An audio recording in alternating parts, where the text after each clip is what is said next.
Will there be a civil war in the United States? It's an interesting question. Obviously, I've talked about it quite a bit. And let me just switch that real quick. We have this video from 2 days ago with 430,000 views and no description from Moon. Why Charlie Kirk's assassination will start the coming civil war. Now, even I dare not say it will, because I don't know that. And I've been pretty... I say this in the utmost of, I don't know, take it for what it will. I have been correct on so much of what I've predicted, and I have not always been correct on everything. I am not clairvoyant, nor am I a super genius. I just read the news so often. Vague predictions come true. That is to say, the example I've given as of recent, because it's an old one, was that in September of 2020, I said on my morning show and on Timcast IRL, if Donald Trump loses in November, his supporters are going to storm the White House. They're going to go to D.C. They're going to break in. They're not going to accept this. And of course, I was wrong. No one in November stormed the White House. But I almost got it, right? January 2021, only a few months later, Trump supporters stormed the Capitol. Call it whatever you want.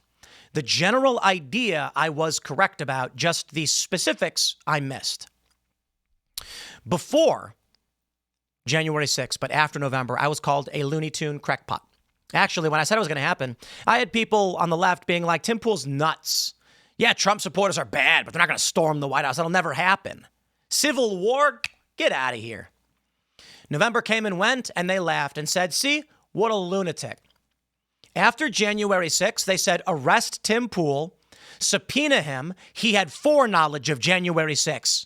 How about that? My prediction was not that good, but it was close. So they made fun of me until January 6th happened and then said it must have been foreknowledge. Well, I genuinely believe that there is but one path. I watched a video where a guy mocked, in front of a big crowd of people, mocked Charlie Kirk and acted like he was getting shot. I just watched a video where a cyclist, a transgender individual, threatened to kill a lady. Vaguely, not directly. But this person said, we kill Nazis and you're a Nazi, which it's a threat of death. A man then physically attacked the lady. The temperature's not coming down.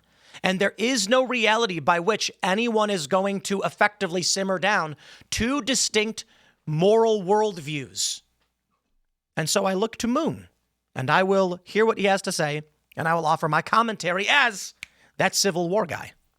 Famous for bringing open on Charlie Kirk's assassination is a tipping point in America, because Charlie was famous for bringing open, unfiltered debate to college campuses. He was in the midst of one of his signature Prove Me Wrong sessions with his wife Erica and 2 children being present, when on September 10th a sniper assassinated him, just days after a Ukrainian refugee was also savagely murdered on a bus in Charlotte during a race-motivated attack, and all of this a year after Trump's attempted assassination, just around the 24th anniversary of 9/11, an attack that united Americans. And yet now these attacks are dividing America more than we've ever seen before. While most people were shocked by this, thousands also expressed their joy over his death. Some of the media even smeared him. Charlie Kirk is a divisive figure, polarizing, lightning rod, whatever term you want to use. And even the House couldn't agree to have a moment of silence for him, which is why this politically motivated terror attack might just be the one that tears America apart, as it seems a line has now finally been crossed in the country, as his death is a window into how far American political discourse has traveled from division to something far riskier for the entire population. It's why around 43% now believe a civil war is at least somewhat likely in the next 10 years. As we see yet another young 20s politically radicalized guy trying to take down open discussion with bullets, whether it be Luigi Mangione, Thomas Matthew Crooks, and Tyler Robinson. And making a martyr out of one of Americans' most famous commentators is only going to radicalize everyone so much more. I will clarify first and foremost, Luigi Mangione is still on trial, and so there are allegations as of now, and this is an important distinction. Tyler Robinson, according to Kash Patel, effectively confessed. So I think we're going to have an open and shut case on that one. That is important to understand. Because if you followed US politics over the past decade, you've probably seen him at least once, as he was everywhere from Fox News podcasts, college campuses, Trump rallies. He showed Timcast. Oh man, it's so brutal. Once, as he was everywhere from Fox News podcast. This is Joe Biden in the background. That's demonic Joe Biden devouring a little girl. Shout out to G Prime 85's art. Shout out to Charlie Kirk and the Turning Point USA team. This is particularly brutal to have to see, man. That's, you can see, look at this. Where's the chair? Can you see the chair behind me? No, I got the stupid pillow on it. I don't need that pillow. There you go. Look at that. Sitting in the chair, man. College campuses, Trump rallies. He became one of the most recognizable faces in the modern conservative movement, building Turning Point USA at the age of just 18 into a massive operation by the time he died, with $55 million in annual revenue. And in fact, over 300. The last reported revenue, I think, was for 23, as they're probably finalizing their 24 taxes now, was $81 million. But I'm going to jump ahead a little bit because I want to hear his argument on civil war. Had it coming because of his views, and many even saw this as a win for the left, or they just straight out used his death for some other point, all while those on the right demanded total war against the left. Then things became even crazier, when people soon realized when those taken into police custody were just decoys. The first was the 71-year-old George Sin, a local activist with a decades-long history of showing up to political events across Utah. Witnesses captured videos of police escorting Zinn away from the scene. A uniformed officer was then heard saying on the video he said he shot him, but I don't know. Was that you? We don't know if it's him or not. Despite a massive manhunt. That man, of course, lied. And we have this report. He told the cops he shot Charlie in order to give the real shooter time to escape. Involving federal, state, and local agencies, the actual shooter remained at large for some 48 hours until an extraordinary development. The suspect's own father bravely turned him in. Tyler had confessed the shooting. So this, I look, with respect to Moon in this video, I don't want to play his whole thing. He's doing a great breakdown on everything. I want to get to the Civil War arguments specifically, and it looks like so far he's just giving us the general breakdown at the beginning. So let's jump to this portion where it gets a little bit more interesting. Democracy, the danger zone where countries are vulnerable to political violence. Now, people will always naturally disagree on when this started happening and which side of the political spectrum is primarily to blame. And it's no secret that the US political system swings like a pendulum from Democrat to Republican. But research from the University of Southern California indicates that each side is now further apart than the early 1900s. In fact, America has been more polarized for a longer period than any other major democracy on the planet. Yep. In the kind of conditions the US might be heading for, evidence suggests that the annual risk for civil war conflict reaches 4% per year. That seems low at face value, but consider that's a compound risk of 40% over 10 years, and suddenly it doesn't look so small anymore. So let me give you an example. In the 1820s, there was conversation about the possibility of a civil war breaking out in the United States. The reason I say a conversation about the possibility is that it didn't. And it wasn't that serious. But the conversation between the states was obviously the issue of slavery being hotly debated. You see, the founding fathers actually did not want slavery. Thomas Jefferson wanted to include in the Declaration of Independence that the crown had taken other people from across the world and brought them into the U.S. and used them to levy war to create this system that they did not want. However, Jefferson ultimately decided to remove that from one of the initial statements in the Declaration, as Georgia and South Carolina risked those states, those colonies at the time, leaving their 13 original colonies. Thus, they would not have the requisite manpower to go up against the crown for independence. Now, admittedly, they didn't to begin with, and it was the French intervention that ultimately helped the United States win. But another important factor is when we refer to the original 13 colonies, there were more than that. Quebec was given the offer to join as the 14th colony, as it was a colony under the crown, and it opted not to. Thus, it is a part of Canada. And the 13 original colonies were just the 13 that said, ain't no thing with Joe Kang. So, when we talk about civil war in this country, 1820, it didn't happen. It took until 1861, but still what many people don't realize is the Bleeding Kansas period, which was a 7-year period before the beginning of the Civil War, where in various territories, but mostly centered in Kansas, abolitionist and pro-slavery forces were massacring each other. The war was happening. What does that mean? If you take a look at what we're seeing now and the points being made by Moon, good points, by the way, and I mean this with the utmost respect, a surface level overview. What you see is the conversations that are happening now, as he points out, the 4% compounding factor, 40% over 10 years. Every year with this polarization, the likelihood of civil war increases. What you need now is a large group of listless young men with no jobs, no purpose, and no families. And fortunately for us, we don't. We have absolutely that. That's what's terrifying. Now, we may be, as it is 2025, in a similar situation to the 1820s where the conversation is emerging, but does not reach that level of hyperpolarization. But there are many key differences. The 1820s and 1861, these were sovereign states largely viewing themselves as independent nations, part of a union. Thus, their militaries and their constitutions were supreme in their land, and they viewed themselves as unified. In the United States today, I've lived in California, Seattle, Denver, Chicago, Virginia, West Virginia, New York, New Jersey. I've lived all over the place. And I don't consider myself Illinoisan. Most people don't. You had your home and you lived there and you died there. That is a major difference. One more compounding factor to all of these details is social media. More and more people are online, talking to each other at lightning speed faster than ever before. So in the 1820s, news traveled by horseback. That meant that you would be sitting on your ranch tending to your chickens and cows, and you wouldn't hear back about whether or not there was an escalation in political violence or rhetoric for months. In fact, it was years, because for the most part, Congress in session, they got to travel back. News over whatever Congress was doing wouldn't even make it to your town for months. Newsmen would bring newspapers from D.C. or New York and travel the country for money to read the news from 3 months ago. That's how news traveled. Get this.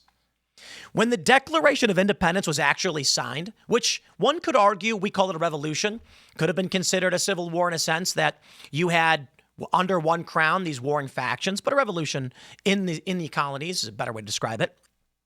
So the war already broke out, Lexington conquered, and that was a year just about before the actual signing of the Declaration of Independence. The Founding Fathers got together and they said, "We hereby declare," with that Declaration of Independence. It was then put on a boat, and it took like 3 months to make it to England, to Great Britain, to the Crown. Then Parliament and the Crown go over it, and they're like, "What's going on?" And it took months for a response. That meant they signed it, shipped it off, and said, "And now we wait." Not anymore. When the statements are made with lightning precision, everyone knows, which means though we are in perhaps an 1820s period, the hyper-escalation of rhetoric and threats of violence is rapidly expanding, much faster than we saw in the 1820s. So perhaps the killing of Charlie Kirk, one could say, this is bleeding Kansas. Could you deny it? Honest question.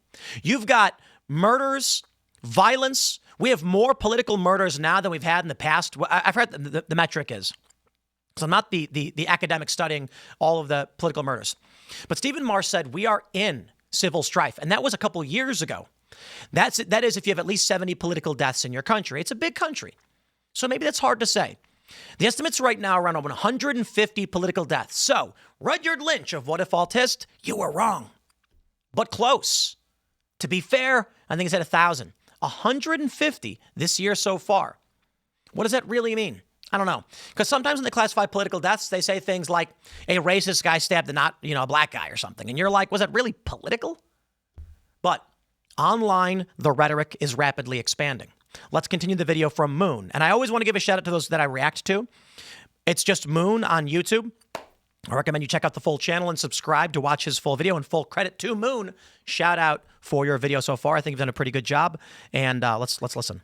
Yugoslavia. In the 80s, it was described as one of the largest, most developed and diverse countries in the Balkans. Different ethnic groups lived in the same neighborhoods, went to the same schools, intermarried freely. It had been a functioning multi-ethnic state for decades. Then the economy started falling apart, and by 1991, Slovenia and Croatia were declaring independence. US intelligence predicted Yugoslavia would cease to function as a federal state within a year, and will probably dissolve within 2, and that the violence would be intractable and bitter. Over the next few years, more than 100,000 people were killed and 2 million were forced to flee their homes. Neighbors who had lived peacefully together for generations started slaughtering each other. And you can question whether America is really comparable to other countries that had civil wars, but the basic pattern is developing. Countries don't usually collapse overnight, they break down slowly, then all at once, especially when foreign hostile countries do everything they can to make sure this happens. And singular violent events are proven to accelerate the trajectory, even in historical events as colossally huge as the fall of Rome and World War I. But here's the thing though, we don't even need to speculate with historical parallels when we can see what's happening right now in America. Since 2024, approximately 2,000 National Guard troops have been deployed domestically. Trump signed an executive order directing the National Guard to create specialized military units to quell civil disturbances in American states. That's right. All to be deployed at his command. Retired Major General Randy Manner, a former acting vice chief of the National Guard Bureau, said the administration is trying to desensitize the American people to get used to American armed soldiers in combat vehicles patrolling the streets of America.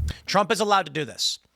Trump is allowed to deploy National Guard and even the military. However, they can't enforce local laws. There's a law called posse comitatus, which says that you cannot use the military for local law enforcement. However, they can be deployed under the orders of the president. They can protect federal buildings. So they're not enforcing the law. They're just basically doing security. The Insurrection Act allows the president to deploy the military in the event that an insurrection occurs. That's a simple way of putting it.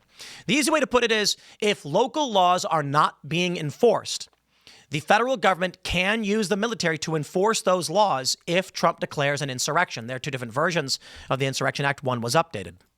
Meanwhile, threats and harassment against local officials jumped over the past few years. The Capitol Police said they had more threats against members of Congress in 2024 than ever before, with even 2 attempts against Trump himself, when America was just inches away from Trump being dead. And then we can also look at how this division is affecting the population itself. Recent polling shows 65% of Americans feel exhausted when thinking about politics, 55% feel angry, and only 10% feel hopeful. Most troubling of all, 80% can't agree on basic facts anymore. Most critically, people oppose each other more harshly than ever. 43% of Republicans and 38% of Democrats hold very unfavorable views of the opposing party, up from just 17% and 16% in 1994. And this is where it gets so crazy with Charlie Kirk's assassination. When people live in completely different versions of reality, they start seeing political opponents not as fellow citizens with different views, but as existential threats that need to be taken out. All whipped up and catalyzed by our media environment that has basically created those parallel universes in tangent with social media. Take campus protest events, they regularly turn violent, require riot police and tactical gear to move people along, or the storming of the Capitol or the BLM riots. Now let's just pause and point out, the storming of the Capitol was one bad thing, and it was a bad thing. But the BLM riots, the college protests are an ongoing thing for my entire life. In fact, in the 2000s, I was a part of these anti-war protests marching through the streets of Chicago. Everybody was pissed off. Then when Obama got in, they seemed to not really care about the war all that much anymore. Until the crisis happened with financing and housing, then people started to get upset, leading us a couple of years later to Occupy Wall Street, for which I was there. I documented it. I filmed it. I live streamed it. There has, every year of my life, since I was a young teenager, I can't speak to being 12 or younger because you had the Al Gore Bush thing, leftist, liberal protests. Nothing from the right. Brooks Brothers, they say. I didn't even know about that, to be honest, not at the time. Now, here we are today. The right is not going out in the street engaging in this violence. But that's neither here nor there. The question right now, a good point brought up by Moon, the polarization and the bifurcation. What we are looking at is two universes, both sides seeing each other as an existential threat. And that's true. It doesn't matter what you think is true. It doesn't matter. My favorite example of this is I state all the time what the truth doesn't matter to a hyper-polarized people because they determine what's true from their world. If you grow up and all you see over and over and over again are videos of police brutality, then you believe it's a pervasive problem and it's the worst problem imaginable. If you've never seen those videos, you'd be like, what are you even talking about? So when you come from a traditional American moral worldview, you're going to say child sex changes are bad. If you come from a progressive, adaptive view built largely on social media algorithms, you're going to say, what's the problem? This is an existential crisis. Because the traditional moral worldview of America, and I'm not even talking about Christian traditional, I'm talking about liberals and Democrats from like 10 years ago, would be you don't give kids sex changes. But now it's become mainstream and pervasive among the progressive left. The traditional American view sees that as an existential threat to our existence. Children must be able to grow up free from this mutilation, and otherwise they can't even reproduce. And if we can't reproduce, what do we do?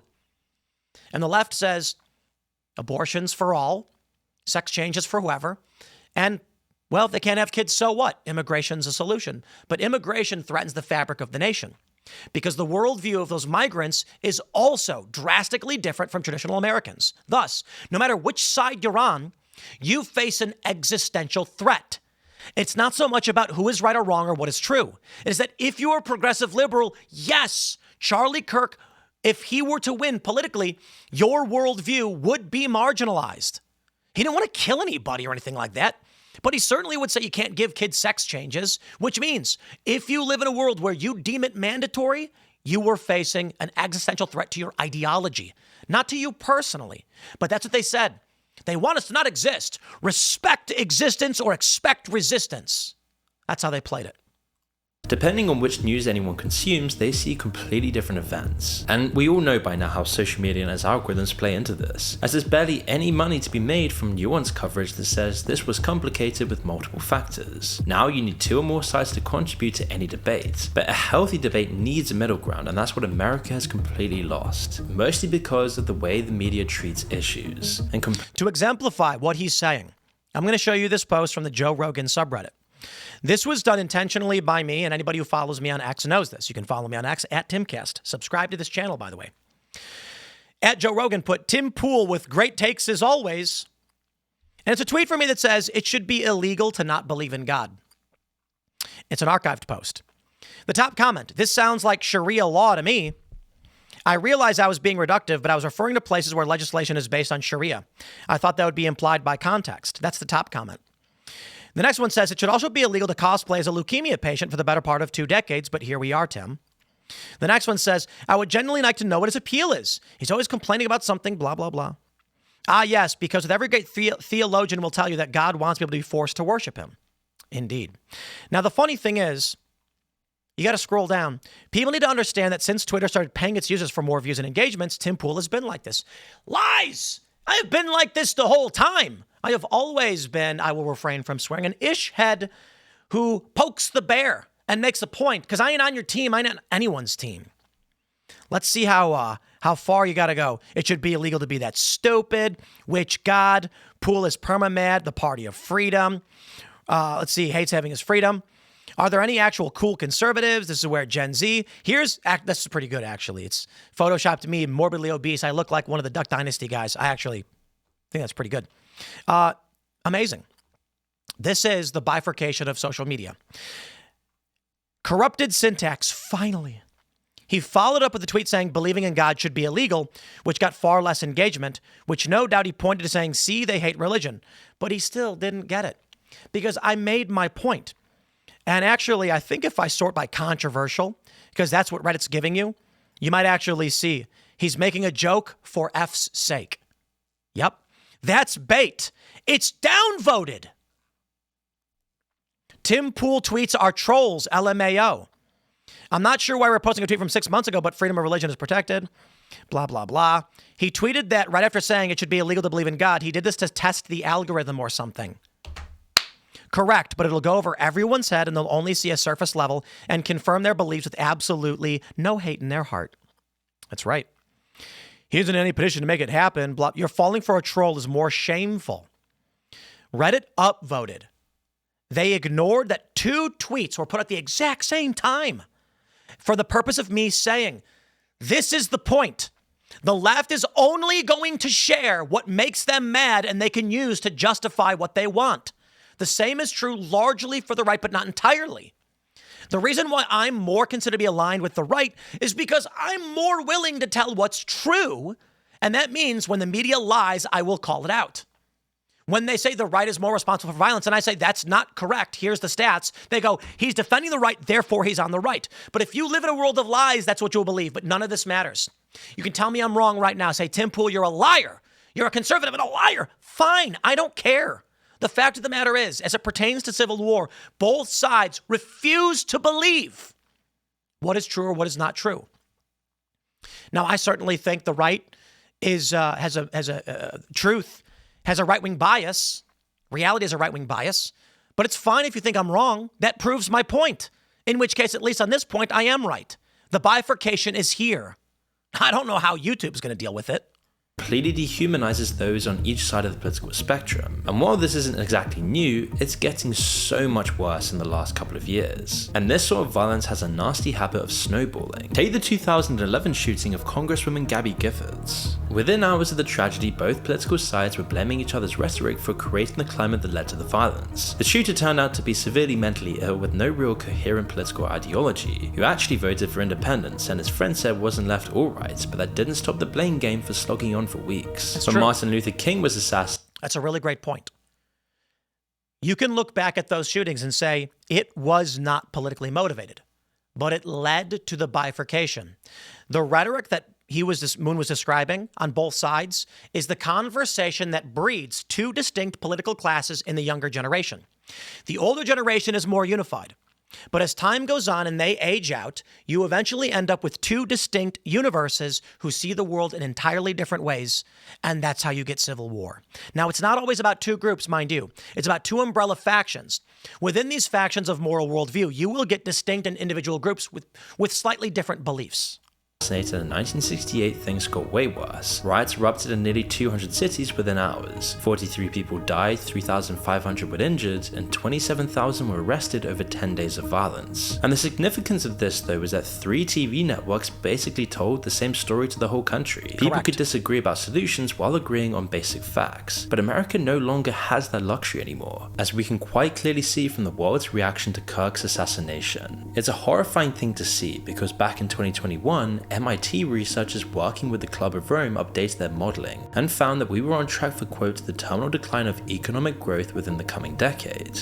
In 2022, they put out the latest study called Earth for All that basically asked what happens if we keep doing what we're doing. And their answer wasn't exactly upbeat. They ran 2 scenarios through 2100, one where we model through too little too late, and one where we actually get our act together. The model through scenario shows well-being dropping by 40% in wealthy countries by the 2050s, with regional societal collapse becoming more likely as social tensions, food issues, and environmental problems start feeding each other. Today, we're already half through 2025, and guess which scenario we're following? Yes, it's not the optimistic one. And this is all before just the recent events of the last month. And while plenty of people think that these researchers are just professional pessimists who've been predicting doom for decades, their track record has actually been pretty solid so far. But whether you believe their projections or not, the basic point is that when societies are already stressed on multiple fronts, economically, socially, environmentally, they become way more vulnerable to what researchers call chain reactions of bad events. One bad thing happens, then another, then another. But it's why it's clear that Kirk's assassination seems to be a huge tipping point in America, adding so much fuel to the fire of a country where 80% can't agree on the basic facts, where political violence is getting more calculated and targeted, where to be in politics and give your opinions in America means you have a very high chance of being killed, where our media, politics, and social media all then reward division over unity,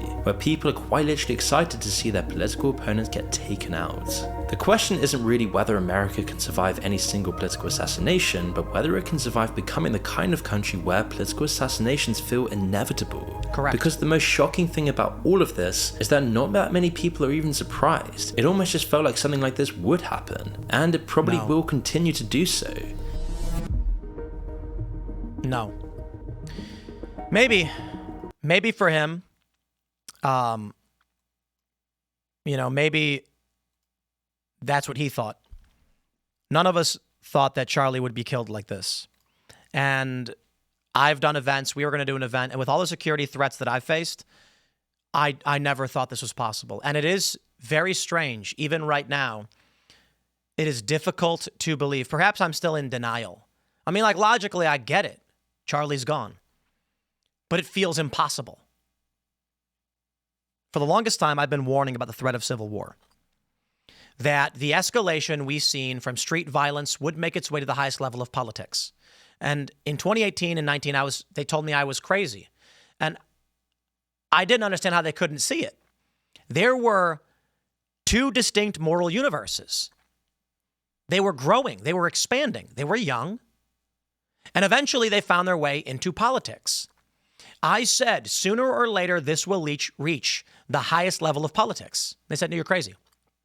I was told the security state would never allow a civil war. It doesn't matter if it's the left or right fighting in the street.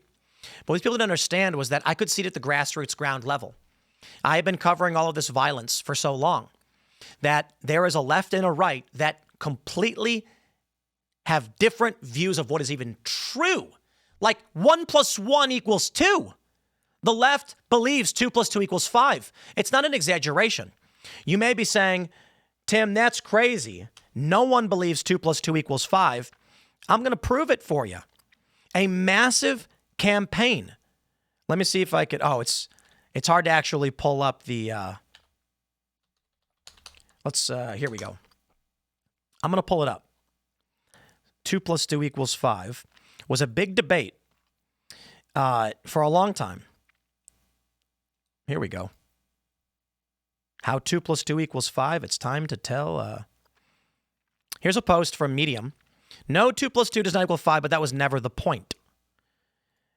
In August of 2020, an article popped up in Popular Mechanics why some people think 2 + 2 = 5 and why they're right. Popular Mechanics published this. You may be saying, this can't be reality, Tim. They even have an image that says 2 + 2 = 5. Really? It's not correct. It was never correct. What they're basically saying is we can get you to believe falsehoods. And if you live in the world largely of the left, you believe this. This is why I plead and I beg and I cry to so many liberals. Get out of the cult. But they can't. I'll make it simple for you. The argument for why 2 + 2 = 5 is because of decimals. They say 2.4 rounds down to 2, but 2.4 + 2.4 = 4.8, which rounds to 5. Therefore, to simplify, 2 + 2 = 5. They also make the argument that if you have two individual cubes and two individual cubes, and you put them together, you have 1, 2, 3, 4, but 5 now, because they form a cube unto themselves. Therefore, but it's a lie. Intentionally breaking apart or tricking, like 4.2, what is it? If you're doing 2.25, oh, I'm sorry, 1.25 and 1.25 plus 1.25 and 1.25, you get 5. That's the cube argument. We have language to describe this phenomenon. There is no circumstance in which you will write 2 + 2 = 5. But that's the world we live in. And they'll tell me I'm wrong. My friends, I don't know that civil war is going to happen. I can't predict the future. It is a bold statement of Moon to say why it will. Interesting nonetheless. He makes a good point, and I'm afraid that he's actually correct. In my heart of hearts, I am taking every precaution as if at some point there will be a civil war. Why? Because it doesn't matter. If I live in the middle of nowhere, in a secure facility, I'm safe from current threats which exist. If civil war breaks out, I'm much safer here than I would be living in a big city. If civil war doesn't break out, I got a skate park. I got a big open field to ride around my little dirt bikes on and can get a dog. And it's not bad living in the country. So the actions I take are in no way detrimental. And if it turns out I am wrong, it won't matter because I'm living good out here in the boonies as it is. If you live in a big city, I got to be honest, even in current circumstances, it's not fun. You're breathing in disgusting air. Granted, there's a lot of restaurants nearby, I'll give you that. But I can get in my electric vehicle, my Tesla, and I can drive basically anywhere. I got restaurants all over the place too. Big open country roads probably takes me the same amount of time to get there as it does you in the city. So weighing all of these realities, there is no detriment to preparing for the worst case scenario. None. So why not? And I hope I'm wrong. And I hope one day people look back and they laugh and say, that guy thought that was going to happen. He was crazy. Unfortunately, I think we're on a track everybody kind of recognizes. I'll leave it there. Smash that like button. Share this show. Welcome to the new @TimPool channel. Reactions, commentary. Less newsy, but this one was pretty newsy. I can't help it. Thanks for hanging out. We'll see you all next time.